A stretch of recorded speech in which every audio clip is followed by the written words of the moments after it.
Hey, how you doing, Miss Turner? I'm good. What I want to do is we're gonna go over the actual home buying process, hmm and these are the steps that we go through in order to buy a house.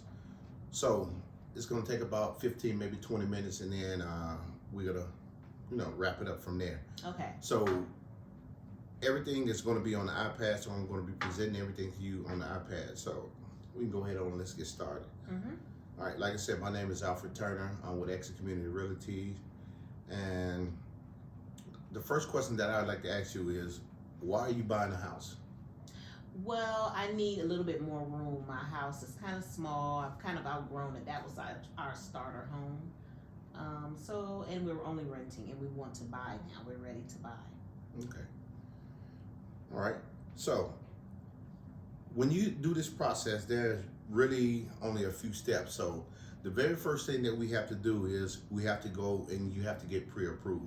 So this is one of the very first thing is getting pre-approved. Now, the reason behind you getting pre-approved is because we don't want to go out here and start looking for houses and you see something that's very nice and pretty and beautiful that you like, and then you come to find out that you know, don't qualify for that amount. So what we want to do is go first. You have to speak with a lender. hmm Now you can either go with your bank, or I can suggest a lender for you as well. So which one would you prefer? Well, you know what? I already have a bank that I am with, so I think I'm going to give them a try first. Would Okay. that be okay? Well, yeah, it's okay, but here's the difference that I seen with a lot of my clients. When you're dealing with a bank, it's kind of hard to get in touch with the actual person, you know. But when you're dealing with somebody that's a private lender, what usually happens is that when you need them, it's more personal. You can pick up the phone, you can call them, hmm and so it's up to you though. Totally up to you. Okay. Well, if you have a personal relationship with a lender or a closer relationship, and maybe that would work out better for me. If you could suggest somebody, that would be great. Okay, I can do that. I have about two or three lenders that we use. Okay. Now, after you go out and you get pre-approved, the loan officer is going to come back and tell you how much you qualify for. Let's use 350,000 for the example. So the next step is to actually go out and shop for homes. hmm So what we're going to do, we're going to set aside some time and we're going to go out and we're going to look at homes. So what is your schedule like? Well, I'm pretty much free during the day, and I can Okay. go at any time. You know, like after 9 o'clock would be great for me, and maybe before 4 o'clock in the afternoon. Okay. Now, the way that the market is set up right now is the moment that we see these houses, Mm-hmm. we need to be going looking at them. Oh, And okay. if you like what you see, we need to be putting in the contract. Why is that? Because right now the houses only stand on the market between 3 days to maybe a week. Wow. And with that, people are buying these houses up as quick as they come on the market. So we don't want to go out here and you don't have the luxury like we had before of waiting maybe a week to the weekend to go. We need to be on it as soon as you see the house and you see what you like, because what we're going to do is I'm going to set up in my system and it's going to be delivering homes to you.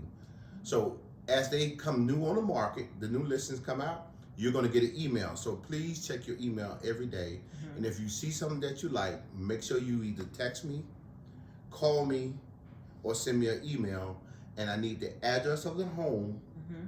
the time that you want to go and see this home. And what I'm going to do is I'm going to see if the house is available. If so, I'm going to schedule it, and then I will send you back to let you know that, hey, the house is good to go and we'll meet at the home. Okay? Okay.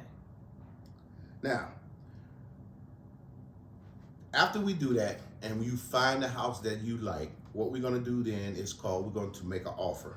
So we will be making an offer on the house. Now, there are several things that's inside of this making an offer that we're going to go over. I'm just going to touch over it real, quick, but I'm going to explain more as Okay. we go over it. The title and policy, the sale price, the home warranty, the closing costs, the closing date, and the option time. Okay. All right. Now, what are going to be your out-of-pocket expenses? Your out-of-pocket expenses, first of all, is going to be with your earnest money. Now, as soon as we find the home that you like, we're going to put in a contract. And once we put the contract in, you're going to have to come up with a earnest money deposit. Now, what the earnest money deposit is, it's basically saying to the homeowner, hey, I'm a serious buyer. I really want your home, and here's the money I want to put down so you can take your home off the market so we can go through the process to buy the home. So will I be giving the seller this money when I make my offer? No, the money is made out to the title company, Okay. and we have several title companies that we use. We have preferred ones that the actual brokers use, and first of all, you would just write out a check to the actual title company that we would submit with the offer. But once the offer get accepted, we're going to need a cashier's check for it. So how much is the earnest money deposit? It's usually 1% of the house. Okay. So if it's a $300,000 house, your earnest money deposit is going to be a $3,000 deposit. Okay. And it's held at the title company. Okay. And then what happens with? So does the seller get that money? Well, what happens with that at closing, when you go to the closing table, all that money would be added up and it would be put toward your closing. Okay. Now, if we don't close on this house, it's a few different reasons why you wouldn't close on the house. And if it's no fault of your own, you would get that money back. Okay. All right? Got it. The next expense out of your pocket would be the inspection. Now, once the house is we put the contract in, they accept the contract, we're going to do what is called, they have an inspection done. Now, do you have to do an inspection? No. But we highly recommend that you get the inspection done. Why do we recommend that? You don't want to go and buy the house and move into the house later on. I'm going to give you for an example. We had one client to go and buy a house, and when she moved in, there was rocks in the tub. So if she wouldn't have got the inspection done, she would have been liable for that. You understand? Right. So that all that had to be taken care of because the inspector caught that. Okay? Okay. Now, when would this inspection happen? The inspection usually happens, like I say, once we get an offer, get accepted, we're going to put it in. You have about 7 days in order to have this inspection done. So that means as soon as we get the offer get accepted, we're going to order the inspection. It is usually done within 2 or 3 days. We get the inspection back.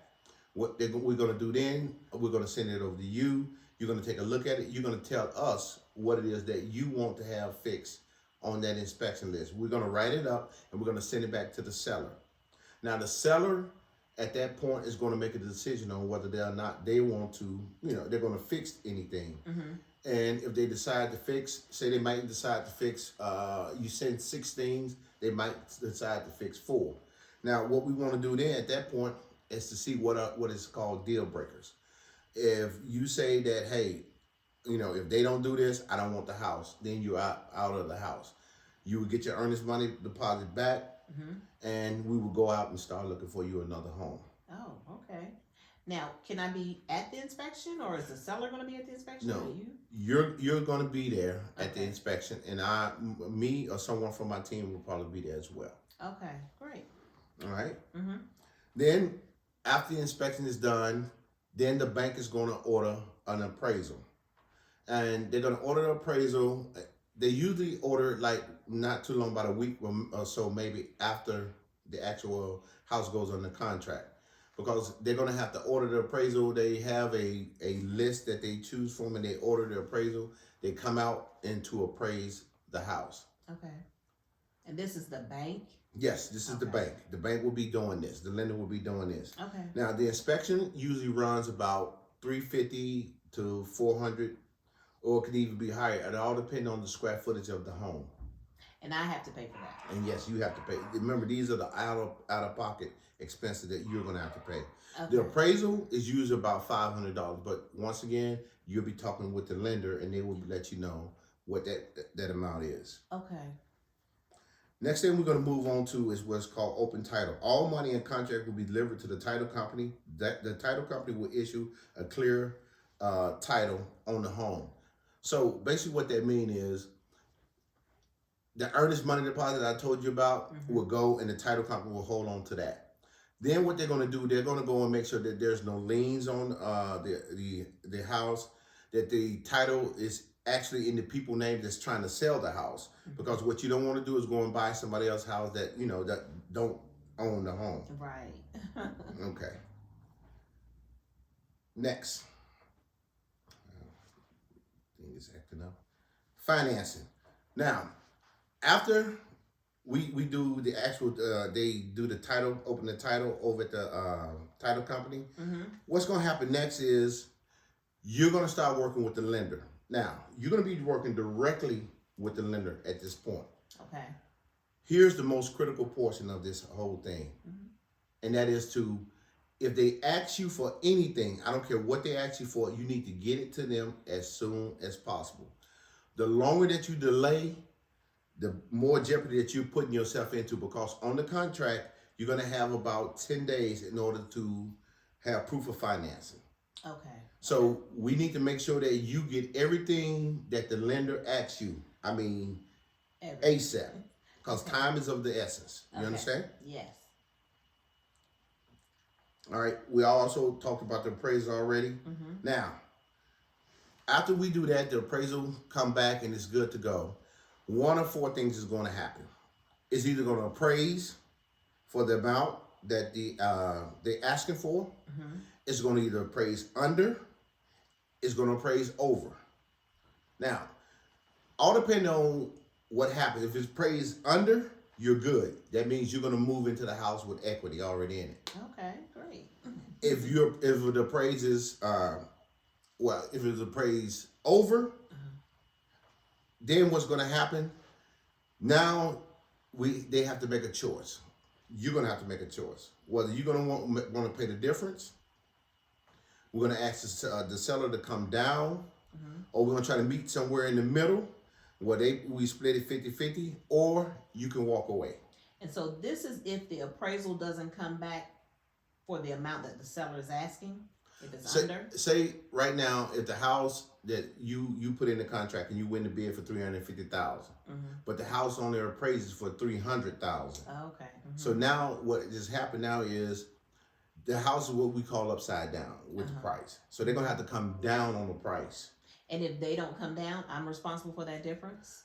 That's up to you if you want to pay the difference. Okay. You don't have to pay the difference. Okay, so I can say, no, I don't want to do this. Yeah.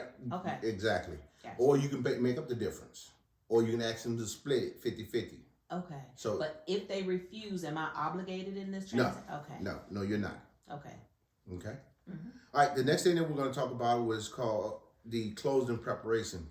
Now, what we usually like to do is make sure that you have what is called a home warranty. Remember I was telling you about the rocks in the tub and all that? Yeah. What would have to happen next if she didn't have, if the inspector didn't catch it, or what didn't happen before or happened after, or your appliances in your kitchen break down, your sump pump goes out, the AC unit goes out, you want to make sure that you have a home warranty. Okay. So, we can recommend a couple home warranty companies that we deal with. I also have a home warranty on my house and I love it. Next thing that we're going to talk about is the home insurance. Now, you're going to speak with the actual bank about the home insurance. With the home insurance, you're going to get a quote, and then we're going to have the home insurance to start at the day of the closing. Now, the home insurance is different from the home warranty, correct? Yes, okay. Yes. Home insurance is totally different from the home warranty. Okay. Remember I told you the home warranty is going to cover your appliance, everything that's in the house. Okay. The home insurance is going to cover the house. Oh, okay. Gotcha. Right. Then next thing we're going to do is we're going to get all your utilities set up. We're going to get a quote for your utilities, electricity, gas, water, cable, etc. Someone from my team will probably be sending you over weekly emails along the process of what you need to do. So this would also be provided in there as well. So, we need to make sure that you get everything turned on the day of your actual closing. Okay. Now, after all of this, we go through the appraisal, everything comes back good. We're going to do what's called a final walkthrough. Now, at the final walkthrough, that usually happens between 24 to 48 hours before the closing. And what we're going to do is go and make sure that the house is in the same condition or better than it was when we went and had the inspection done. So that means now, if you went in there, remember we said the 16 that you asked for, and they said they was going to fix 4, Right. and you agreed to it. Mm-hmm. We're going to make sure those 4 things are fixed. Okay. And we're also going to make sure that there's nothing else that's wrong or happens in between the time you had an inspection and that day before the closing. Okay? Mm-hmm. Now, and I'll be at this walkthrough. Yes. Okay. Yeah. You and someone from my team, maybe myself, Mm-hmm. or someone from the team will be with you. Okay. Now, at closing, you will sign all your documents that are necessary to make the home yours. You will pay your down payment and all closing costs at this time. And now the lender is who I need to speak with about the actual down payment and closing costs and things like that. Correct. Okay. Correct. Okay. So, what's going to happen? Like I said, anything that's dealing with money, Mm-hmm. you will speak with the lender. Okay. I deal with strictly homes. I stay in my lane. I don't try to tell anyone about how to, the lender do the lender job, and the lender doesn't try to tell the clients how to go out and purchase a home. Okay. All they do is they deal with the money. Mm-hmm. I deal with the homes. Gotcha. Okay. Mm-hmm. Any other questions? I think you pretty much covered everything. I feel really comfortable about this process. Okay. So now, if you feel comfortable working with me, well, what we need to do now is take care of some paperwork. Okay. Okay. Mm-hmm. You ready? I'm ready. All right.